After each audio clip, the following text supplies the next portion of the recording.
So give me the spiel, bro. Where you from? I'm from Tuscaloosa, Alabama, but I was raised in a city in Georgia, up in the Savannah called Hinesville, Georgia. So this interview is about a board game that you were introducing to the world. Yeah. What is the board game? The board game is called Chips and Dip. It's a one-on-one player game. You know what I'm saying? It's a two-player game, but it's one-on-one. So you got to strategize like as if you were playing checkers or either chess. I want to deviate from the questions a little bit, ask my own personal question, because I've played this game and I'm kind of fascinated with it. What made you create this type of game? That's a long story. We don't talk about it personally. It really ain't a long story. All so it was an old man from Savannah named Herman Oliver and a partner of mine named Bobo, and we learned to play checkers together. Right. But Bobo, I beat him the first time, 2 times we played the game, and I couldn't beat him for 2 years straight after that. I'm talking about Bobo tore me up bad. Right. So what I did was I created my own board game. To do what? To kind of like have an edge on people? To beat on Bobo. Just to beat on Bobo. So you created your own game just to beat up on someone that's... Just to beat up on Bobo. Wow, that's a hell of a reason to start a board game. All right, man. Man, that's crazy, man. Chips and Dips, it's already like a different name. So I named it Chips and Dips because what can you associate anything with chips and dips? If somebody say, hey, it's time for a party, we finna have chips and dips. You can't think about nothing but fun or eating or whatever. So I named the board game after something that you can't really conflict with. You right. See what I'm saying? It sounds like a good time. It sounds like a good time. Wow.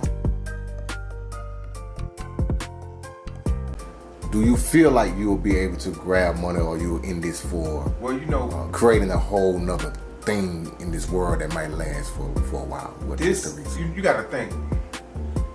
If you think about any board game, but let's think about the 2 that's been around for the longest. Right.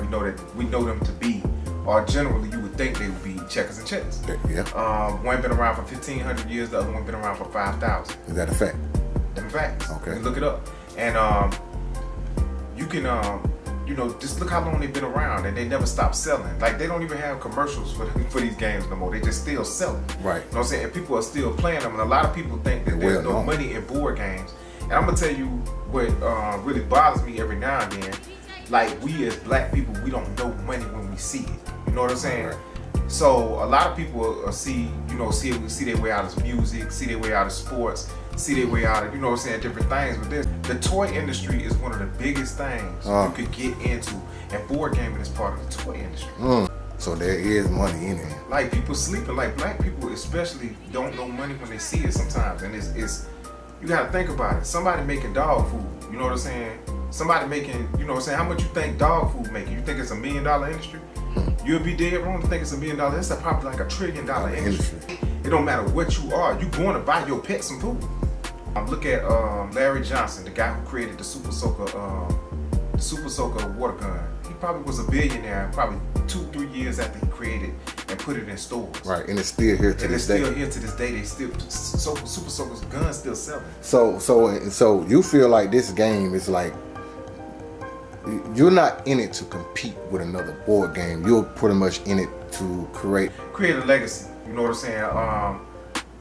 It's already here. When the game was created and trademark, patent, and copyrighted and everything else, you know what I'm saying? It's already ready. When people play it, you see the smiles, you see their faces light up, and everything. You know you got something good.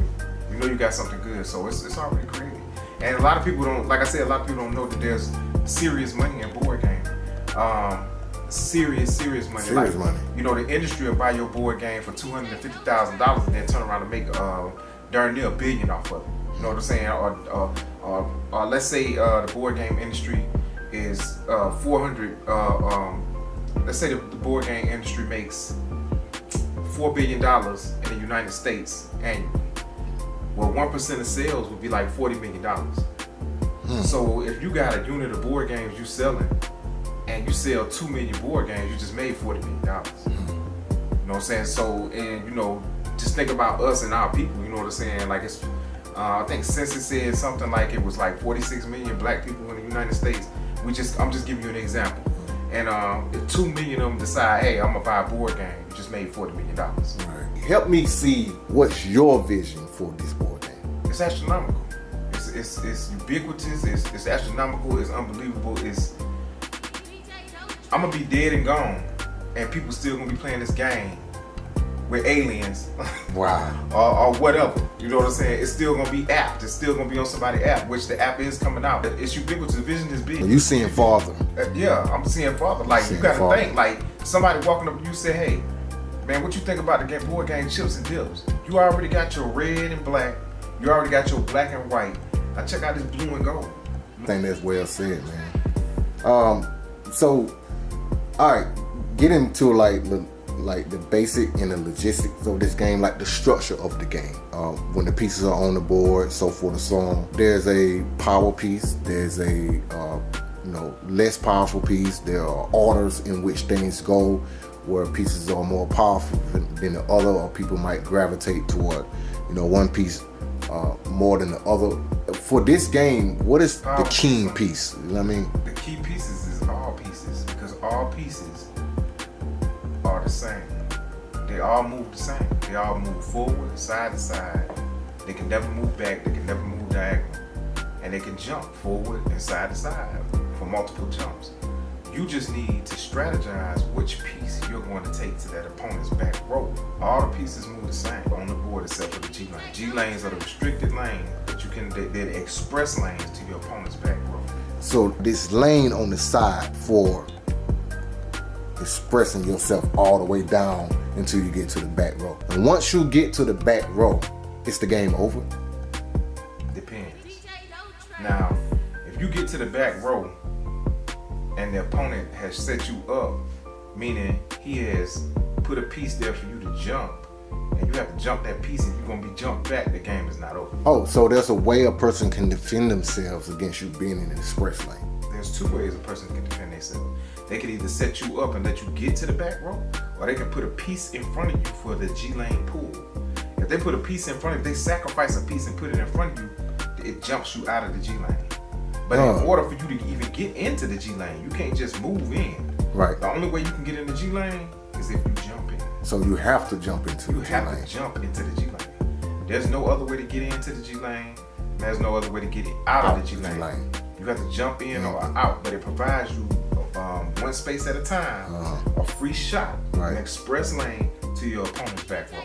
That's how you win the game. Once your piece gets to the other side, on the back side of your opponent's row, then the game is over. On the regular board. If you get to that back row, if you get to those 8 squares, wow.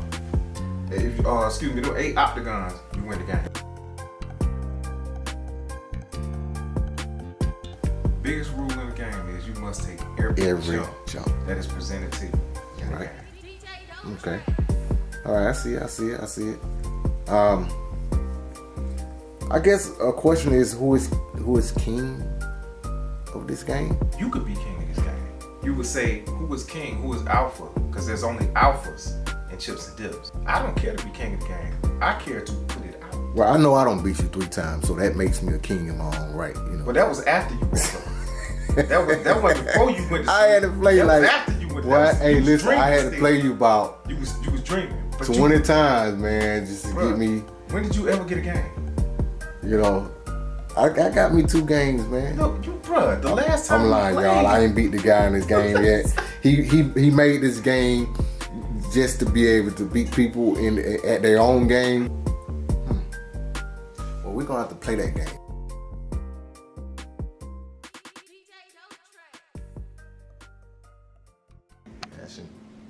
Chips and Dips fans, this is round 3. I have wiped him off the board 2 times with multiple jumps because of him making slack mistakes and slack decisions on the board. Hopefully we'll get a tighter fight this time. He'll pay attention to what he's pushing. Remember, just like in chess and checkers, you have to think ahead of the opponent. Okay.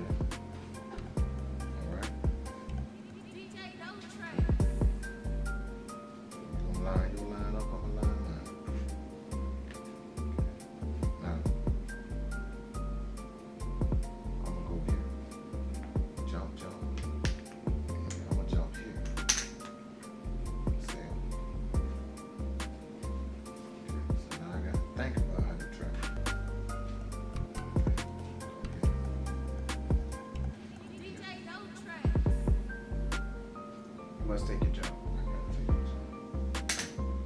wasn't paying attention again, y'all, I've entered the G lane on him.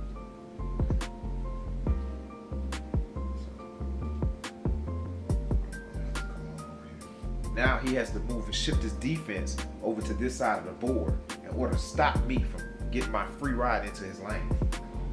And I'm not going to allow him to do a G lane pull and pull me out because I'm going to protect my piece.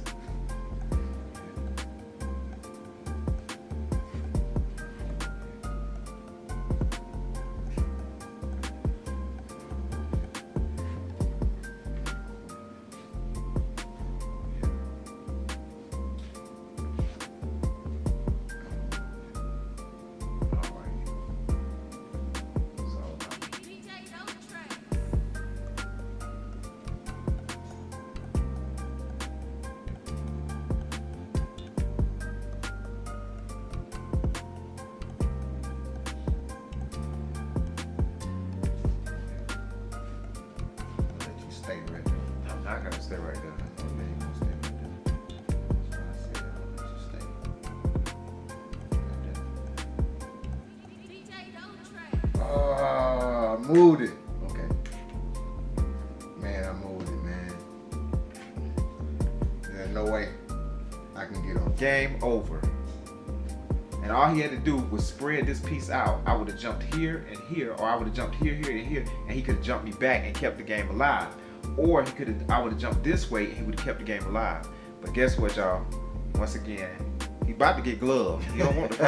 Alright, we're going for the 5. I'm having such a hard time. I haven't won a game yet. I'm just, I just want to, can't remember you winning the game. Um, Maybe on the app, when the app come out, you'll win the game against the computer.